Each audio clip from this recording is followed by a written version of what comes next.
Good morning students of class fifth. आज मैं आपको चैप्टर 11 प्रोनाउन एक्सप्लेन करने जा रहा हूँ। A pronoun is a word which is used in the place of a noun.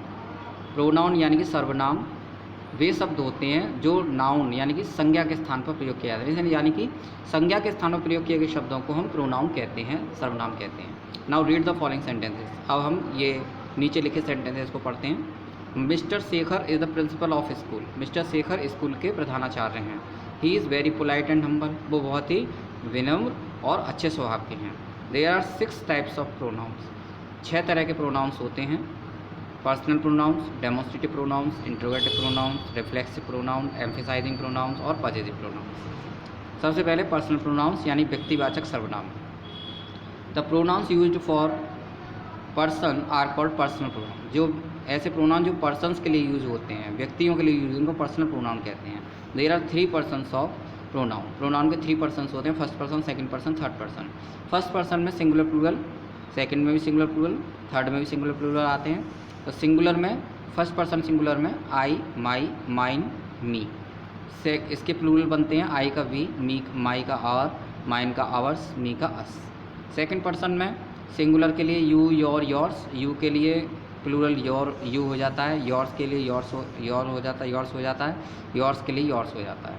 Third person में singular plural, singular के लिए he, she, it, her, his, hers, him, it, its etcetera. और इनका plural जो बनता है ही का they, she का देयर, इट का देयर्स, इट का इट्स, और ये देयर्स, देम, ये इस तरह से इनके प्लूरल बनाए जाते हैं। नेक्स्ट, अब पर्सनल प्रोनाउंस पर बेस्ड ये कुछ एग्जाम्पल्स हैं। Now read the following sentences. I am reading my lesson. मैं अपना पाठ पढ़ रहा हूँ। You are flying your kite. तुम अपनी पतंग उड़ा रहे हो। She is washing her cloth. वे अपने कपड़े धो रही है।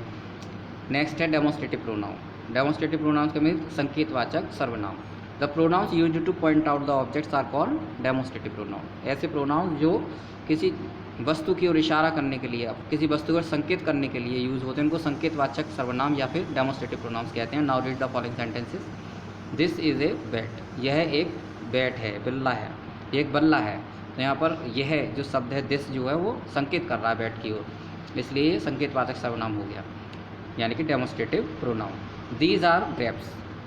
ये अंगूर हैं। Those are stars. वे तारे हैं। तो ये सभी संकेत कर रहे हैं ऑब्जेक्ट्स की ओर।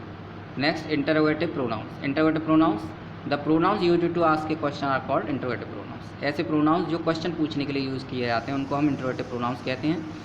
Now read the following sentence. First है हु इज़ कॉलिंग यू। तुमको कौन बुला रहा है। तो यहाँ कौन जो वर्ड है ये क्वेश्चन पूछने के लिए यूज़ हो रहा है, इसलिए इसको हम हु को इंटरोगेटिव प्रोनाउन बोलेंगे।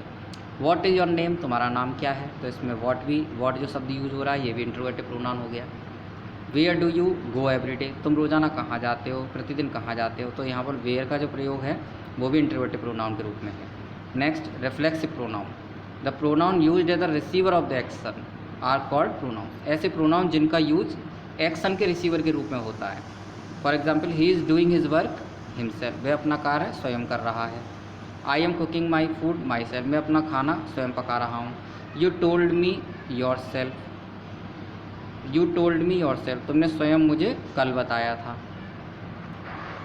नेक्स्ट काइंड है emphasising pronoun. Emphasising pronoun, the pronoun which convey emphasis are called emphasising pronoun. ऐसे प्रोनाउन जो कि जोर देने के लिए यूज़ किए जाते हैं। Now read the following sentences. We our self close the door. हमने स्वयं अपने आप दरवाज़ा बंद किया। I my self rode the letter. मैंने स्वयं यानी कि अपने आप पत्र लिखा। She her self made a tea. उसने स्वयं टी बनाई, यानी किसी और से नहीं बनवाई, उसने स्वयं बनाई।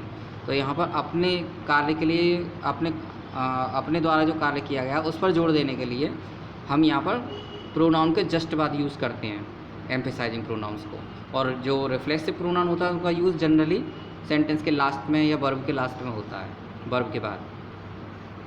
और ये सब्जेक्ट के तुरंत जस्ट बाद ज़्यादातर यूज़ होते हैं, उनको एम्फेसाइज करने के लिए, उनको एम्फेसिस करने के लिए। Positive pronoun. Next, the pronouns used to show position are called positive pronoun. ऐसे प्रोनाउन जो कि किसी व्यक्ति या वस्तु पर अपना अधिकार दिखाने के लिए यूज होते हैं, उनको हम पजेसिव प्रोनाउन कहते हैं। फर्स्ट पर्सन में सिंगुलर के लिए माइन, प्लूरल के लिए आवर्स। सेकंड पर्सन में सिंगुलर के लिए योर्स, प्लूरल के लिए योर्स।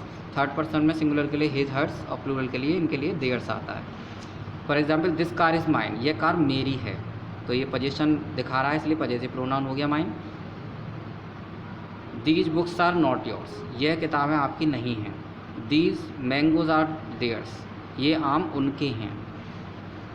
अब इसकी एक्सरसाइज देखते हैं। Change the underlined nouns into pronouns, हमें अंडरलाइंड नाउन्स को प्रोनाउंस में चेंज करना है। Rashi and Puja are friends, Rashi and Puja teach in the same school. Rashi और पूजा मित्र हैं, सहेलियां हैं, और राशि और पूजा एक ही स्कूल में पढ़ाती हैं।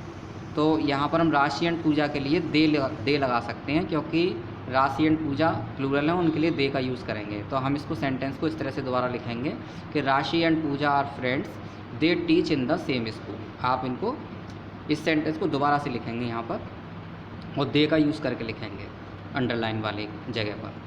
Next, Elma is a great artist, Elma एक अच्छी कलाकार है, एक महान कलाकार है। अल्मा ड्रॉज ए पेंटिंग, तो दोबारा में भी एल्मा का यूज़ हुआ है, इसके लिए हम शी का यूज़ करेंगे।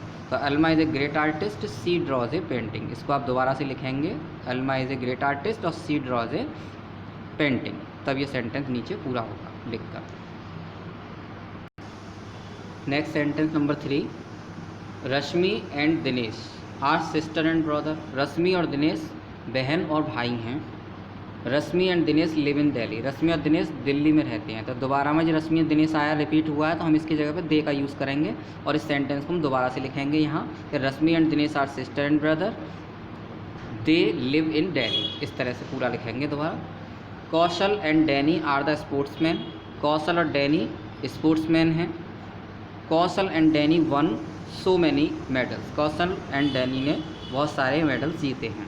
तो यहाँ पर हम दे का यूज़ करेंगे, दोबारा से इसको लिखेंगे कि Kaushal and Danny are the sportsman, they won so many medals. Next, today is मोनाज wedding anniversary, आज मोना की शादी की सालगिरह है। Mona's husband give Mona a sari as a gift, तो मोनाज हस्बैंड के लिए हर हस्बैंड, गिव मोना यानी मोना के लिए हर लिखेंगे, her husband give her a sari as a gift. तो दोबारा हम इसको ऐसे लिखेंगे, टुडे इज़ मोनाज वेडिंग एनिवर्सरी, ये तो ऐसे ही लिखा जाएगा। फिर मोनाज हस्बैंड की जगह हर हस्बैंड गिव मोना या give her husband give her a sari as a gift, her का यूज़ करके। Next, fill in the blanks with appropriate pronoun, उचित प्रोनाउन का यूज़ करके हमें इनको फिलअप करना है। दिस इज़ माई बुक, यह मेरी पुस्तक है। दिस बुक इज़ माइन, यह बुक मेरी है। यहाँ पर ये पजेसिव प्रोनाउन का यूज़ करके हुआ है, और यहाँ पर ये जो माई आया हुआ है ये दूसरा प्रोनाउन है। They hurt themselves in road accident, उन्होंने स्वयं को एक रोड एक्सीडेंट में, एक सड़क दुर्घटना में स्वयं को चोट पहुंचा ली। तो यहाँ पर ये देमसेल्स रिफ्लेक्सिव प्रोनाउन के रूप में यूज़ हुआ है। शी करेक्टेड हर मिस्टेक, उसने अपनी मिस्टेक सुधार ली। दिस ड्रेस इज हर्स, यह ड्रेस उसकी है, पजेसिव प्रोनाउन है। The teacher asked him to read the lesson, teacher ने उससे पाठ पढ़ने के लिए कहा। There are many rooms in a hotel, एक होटल में बहुत सारे कमरे होते हैं। बट दे आर बुक्ड, लेकिन वो सभी बुक हैं, लेकिन वो सब कैसे हैं, बुक किए जाते हैं, बुक किए गए होते हैं। I invited them on my birthday, मैंने उनको अपने बर्थडे पर इन्वाइट किया। इज़ दिस माई शर्ट और योर्स, क्या ये मेरी शर्ट है या आपकी। हु इज़ कॉलिंग यू, आपको कौन बुला रहा है। Next, where do you live, तुम कहाँ रहते हो। तो यहाँ पर ये इंटरोगेटिव प्रोनाउन के रूप में यूज़ हुए हैं। तो इसी के साथ ये चैप्टर फिनिश होता है। Thank you very much.